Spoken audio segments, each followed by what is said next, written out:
Alors je vous ai appelé mes sœurs et mes frères, pourquoi? Plutôt que mesdames et messieurs. Oh, mes sœurs et mes frères, c'est tout simple parce que nous sommes d'une certaine manière tous de la même famille humaine. Sur le plan de l'anthropologie scientifique, nous sommes tous descendants, et là c'est une quasi-certitude, des mêmes hommes qui ont surgi en Afrique de l'Est et qui ont colonisé le monde entier et qui se sont diversifiés. Et du reste, je prends plaisir à rappeler que lorsque les premiers hommes se sont élevés sur la terre de l'Afrique, et donc nous en sommes issus, nous avions tous la peau noire. La peau blanche est un accident de variation de l'évolution en fonction de circonstances climatiques. Tous les hommes initialement avaient la peau noire. Ce qui fait que nous sommes également, quelle que soit la couleur de notre peau, parfaitement sœurs et frères. De l'ONU. Et il y a 2 jours, il y a une historienne africaine qui est Madame Konaré, qui est l'épouse d'un ancien président malien et qui a envoyé une pique à Sarkozy en disant, mais voilà, le président français ignore complètement l'histoire de l'Afrique. Elle a appelé des historiens africains à rédiger un bouquin d'histoire de l'Afrique pour revenir sur ce que Nicolas Sarkozy avait déclaré en juillet à Dakar. Rappelez-vous, il avait fait un voyage où il avait dit « Le drame de l'Afrique, c'est que l'homme africain n'est pas assez entré dans l'histoire », ce qui témoigne de la part du président d'une ignorance crasse, car en effet, il y a une histoire africaine avant la colonisation. Évidemment qu'il y a une histoire africaine. D'abord, on est tous des Africains, puisque l'homme est né en Afrique, il en est sorti il y a 1 800 000 ans. Si on est là, c'est pas si bien parce que l'homme est apparu en Afrique. Et puis après, dans tout le Moyen-Âge africain, ça a duré qu'1 siècle, il y a eu des rois, des empires, des royaumes, des batailles. C'est l'équivalent de ce qui s'est passé en Europe entre les Habsbourg, les Bourbons. Il y a eu une chevalerie africaine, il y a des tas de trucs. Il s'est fait taper sur les doigts, Nicolas Sarkozy, par il s'est fait taper sur les doigts par Jacques Chirac sur ce discours-là, sur ce discours africain qui a été hyper marquant. Mais à juste titre, il y a eu des empires qui faisaient 2000 km de long. Par exemple, en 1326, il y a un empereur du Mali qui s'appelait Mansa Moussa et qui fait un pèlerinage à la Mecque. Au passage, il s'arrête au Caire. Il passe pas inaperçu, son escorte fait 60 000 hommes, il a 80 chameaux chargés d'or. C'est pas une petite tribu misérable, c'est un empire, c'est un vrai royaume de l'époque. C'est ça l'histoire de l'Afrique, une histoire qui a été stoppée quand en Europe, à l'âge des chevaliers, a succédé l'âge des marchands qui ont inventé la traite, et la traite a fait beaucoup de mal à l'Afrique. Et c'est vrai que l'histoire africaine a ralenti. Alors l'excuse alors Sarkozy, bon, c'est explicable, son ignorance de l'Afrique, parce que, en effet, on n'enseigne pas l'histoire de l'Afrique. On est tous un peu ignorants. Mais il y a, sans jeu de mots, un trou noir. C'est-à-dire qu'on connaît les dynasties chinoises, les Ming, les Song, les Tang. On sait qu'il y a les Aztèques et les Incas. On connaît Raskar Capac ou les rois. Je suis pas sûre que ce soit enseigné, ça. C'est enseigné, ça, et ça n'est pas enseigné. L'histoire de l'Afrique n'est pas enseignée. Alors quand, et ça c'est il y a une culpabilité, il y a en tout cas un manque dans l'apprentissage de l'histoire en France. Voilà, comme si on avait honte de les avoir colonisés. Alors quand Madame Konaré, quand Madame Konaré dit les historiens africains devraient faire un livre d'histoire pour Nicolas Sarkozy, c'est une provocation parce qu'en fait ce livre d'histoire existe, elle le sait très bien. Ça s'appelle Histoire générale de l'Afrique, ça a été publié par l'UNESCO il y a quelques années. Il y en a 8 volumes. Voici le volume numéro 2, Afrique ancienne. C'est tout à fait passionnant. Et puisqu'on est donc l'histoire de l'Afrique, voilà. Il fallait se dire que c'est très utile pour les politiques qui voulaient le pouvoir. C'est très utile de dire que le noir descend de son cocotier et qu'il est proche de l'animal, qu'il n'est pas évolué, comme disait François. C'était vraiment très très pratique. Et quand ils vont, toute la clique de Napoléon se retrouve en Égypte. En Égypte, il y a ce magnifique sphinx que l'on voit, et puis il y a Volney, qui est un grand intellectuel de l'époque, qui regarde le sphinx et qui se dit « c'est pas une tête d'arabe, ça, le sphinx. Les pommettes hautes, la bouche épatée comme ça. » Il regarde les Coptes autour, et il se dit « c'est un croisement entre un noir et un blanc. » Enfin, il y a quelque chose de négroïde dans le sphinx. Et évidemment, tout ça, ça a été étouffé. C'est dans ses écrits. Volney dit « le sphinx est noir. Enfin, le sphinx est plus proche du noir que de l'arabe. » C'est ce qui est logique, puisque les Arabes sont venus largement après la fin de l'Empire égyptien. Oui, mais il y a quand même une dire parce qu'en Égypte, du nord au sud, vous avez au sud des Noirs et au nord. Bien sûr, mais vraisemblablement, c'est de par la Tanzanie que c'est parti, puisqu'ils ont simplement suivi le Nil. Et donc après, c'était un bassin métissé. Mais les premières dynasties, 5e dynastie, les grandes constructions géantes, ce qui fascinait Napoléon à l'époque, il se trouve que c'était peut-être des gens, peut-être pas négroïdes, mais en tout cas noirs de peau. Et à l'époque, le noir de peau posait problème. C'est tellement tabou ce que je vous dis là. C'est tellement hallucinant de se dire que peut-être que la civilisation, le début de la civilisation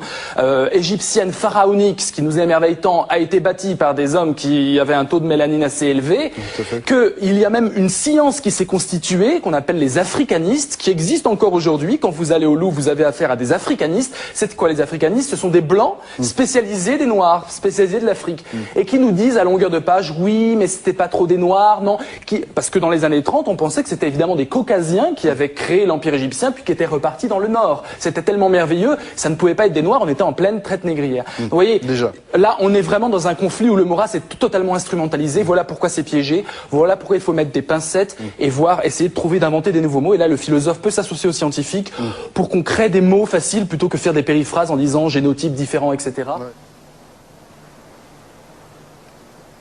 Voici à peine une centaine d'années, Karl Mauch, un chercheur d'or d'origine allemande, s'aventurait dans ces régions reculées et au terme d'une longue piste tombait sur ces murailles. C'était le premier homme blanc à les contempler.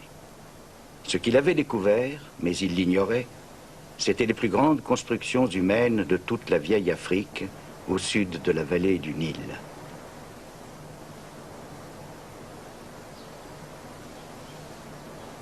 Qu'était-ce donc que ces ruines mystérieuses, découvertes au fin fond de l'Afrique? Dans le monde, hors de l'Afrique, on ignorait tout de l'histoire ancienne des peuples noirs. Aujourd'hui, enfin, on commence à apprendre.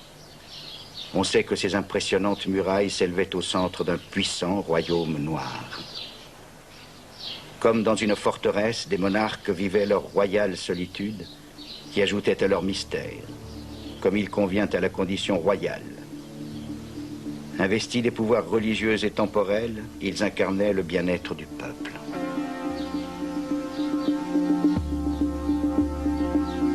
Une cité de pierre au cœur de l'Afrique. Pourtant, les Blancs qui les premiers la découvrirent étaient si aveuglés par leurs préjugés qu'ils ne pouvaient en accepter l'évidence.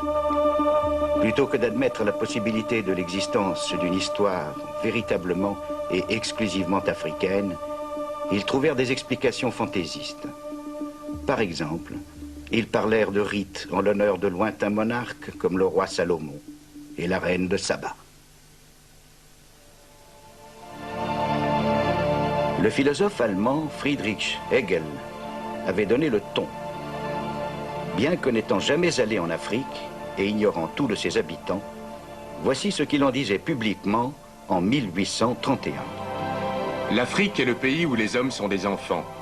Une terre à l'écart de la lumière de sa propre conscience historique et baignée par les couleurs sombres de la nuit. À ce point, oublions l'Afrique et n'en parlons plus. Car l'Afrique n'appartient pas à l'histoire du monde.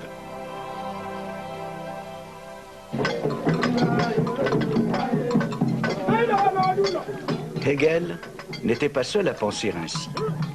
Ses propos étaient très écoutés. Richard Burton, un explorateur anglais, qui lui connaissait l'Afrique et avait étudié certaines de ses langues, de ses coutumes, disait ceci.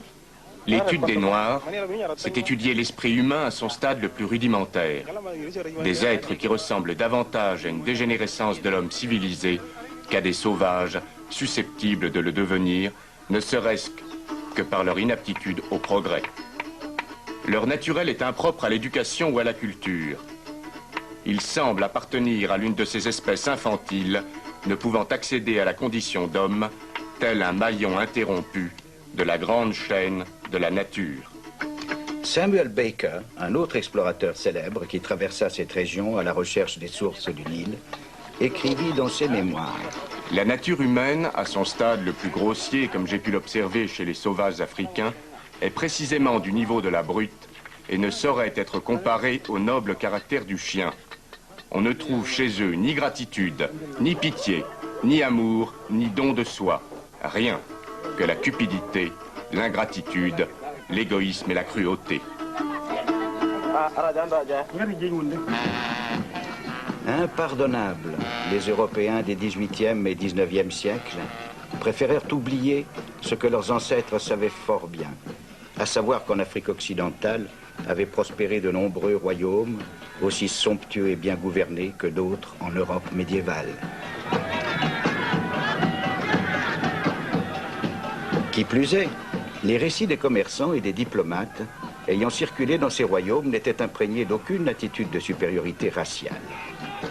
Le racisme, en fait, est un mal relativement moderne.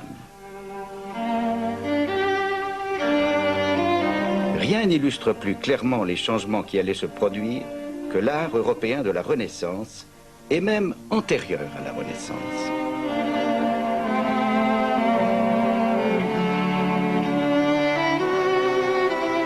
Dans ces tableaux, blancs et noirs figurent avec une égale dignité. On n'y trouve aucune allusion à ce que plus tard, le monde devait appeler la nature humaine à son stade le plus grossier. Et cette reconnaissance d'égalité entre blancs et noirs prédominait aussi au Moyen-Âge. Saint Maurice, qui était noir, comptait parmi les saints vénérés en Europe centrale. Nous le verrons, il est l'un des héros de cette histoire. Qu'y a-t-il donc à l'origine de ce changement radical d'attitude chez les Blancs?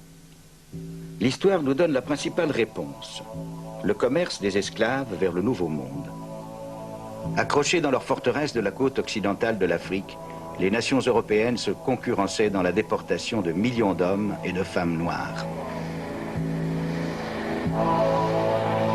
Les canons de ces Blancs n'étaient pas pointés vers l'Afrique, souvent considérée comme source de danger, mais vers l'océan, prêts à affronter les navires rivaux pouvant soudainement apparaître à l'horizon. Bien sûr, les Africains n'ont pas été les seules victimes du racisme et des préjugés de couleur. Mais s'ils ont davantage souffert que les autres peuples du monde, la raison en est d'abord là. Pendant plus de 300 ans, cette superbe côte a été le théâtre de la cruauté organisée et systématique.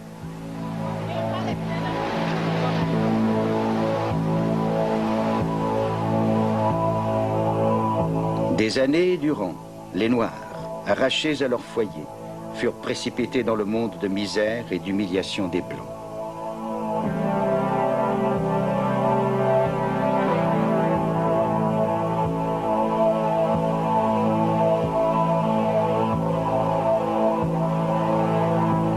On les considérait comme moins qu'humains, comme des objets à acheter ou à vendre, comme du bétail contre lequel tout acte de violence et d'avilissement était justifié. Partout où le trafic des esclaves a sévi, la stabilité et les structures de la vie africaine furent anéanties. Et avec elles, le respect mutuel ayant préalablement existé entre blancs et noirs.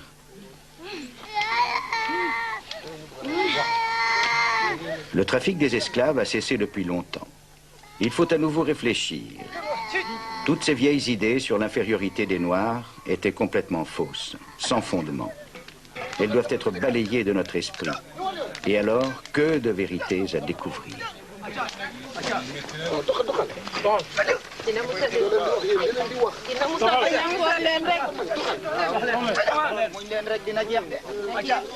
Grâce au progrès de la science, on tient pour sûr aujourd'hui que les Noirs ont leur propre histoire, aussi riche et étrange, longue et surprenante parfois, que l'histoire de n'importe quelle autre branche importante de l'espèce humaine.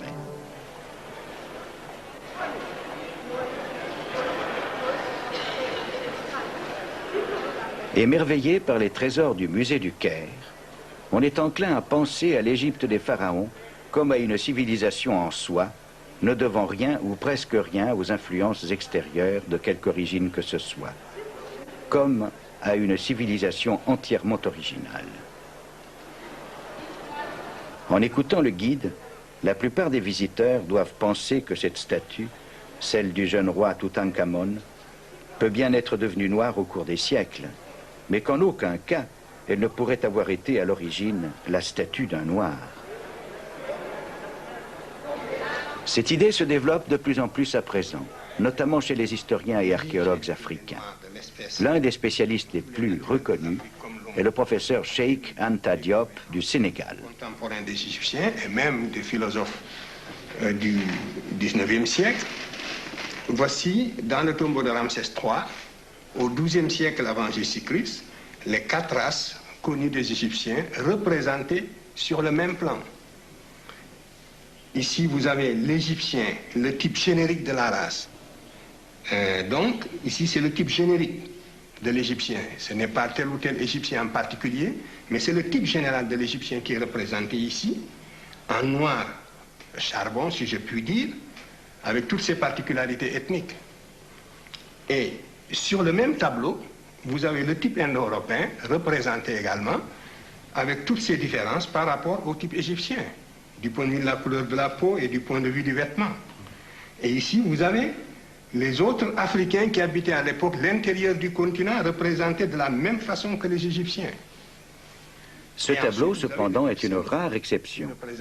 C'est le seul, semble-t-il, qui démontre si clairement le point de vue du professeur. Le même tombeau sur le même plan. L'Occident découvre que c'est l'Égypte et une Égypte noire qui a apporté tous les éléments de la civilisation à l'Europe. Et cette vérité, il n'était pas possible de l'exprimer. Voilà la vérité, voilà la réalité. Et ensuite, toute la ligne presque des égyptologues qui ont falsifié l'histoire de l'humanité de génération en génération et qui ont commis un crime le plus grave contre la science et l'humanité. Au sein de ces égyptologues aussi, il y a eu une tendance beaucoup plus modérée qui a essayé d'exprimer une vérité plus ou moins fardée. Voilà.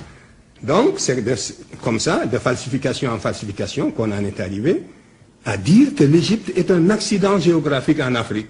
Et quand on parle de l'Égypte, on parle de l'Orient. L'Égypte, c'est pas l'Orient, c'est l'Afrique. Hein? L'orientalisme est une frustration, c'est une falsification. Il faudra bien qu'il arrive un moment où, après 1000 vérifications, quand les Africains seront édifiés sur ces faits, hein, qu'ils prennent leurs responsabilités, et que dans certains domaines quand même, qu'ils s'écartent de l'idéologie, parce que les autres font de l'idéologie, même si aujourd'hui ils occupent le haut du pavé, même si aujourd'hui ils sont les pays les plus développés, ils ont failli dans le domaine de la transmission des connaissances dans le domaine des sciences humaines. Ils n'ont pas été capables, ils ont falsifié, parce que ce sont des savants de très haut niveau, c'est pas par ignorance, mais c'est par idéologie, c'est par réaction purement humaine qu'ils ont falsifié. Il y a eu des falsificateurs de l'histoire, ils ont commis ce que j'appelle, et je pèse bien mes mots, un véritable crime contre l'humanité, parce que c'est dégradant pour quelqu'un qui est chargé de propager le savoir, de transmettre sciemment des contre-vérités. Et il y a des générations entières de spécialistes occidentaux qui ont été coupables de ce crime à l'égard de l'humanité, et ils le savent. Ils le savent. Et après, c'est sur la base de ces faits falsifiés qu'on a formé des générations qui continuent à perpétuer, quelquefois de bonne foi, et qui même, une fois qu'on leur a démontré, qui, une fois formés ainsi, quand on leur démontre la vérité, même au tableau, par éducation, ils ne peuvent plus y adhérer.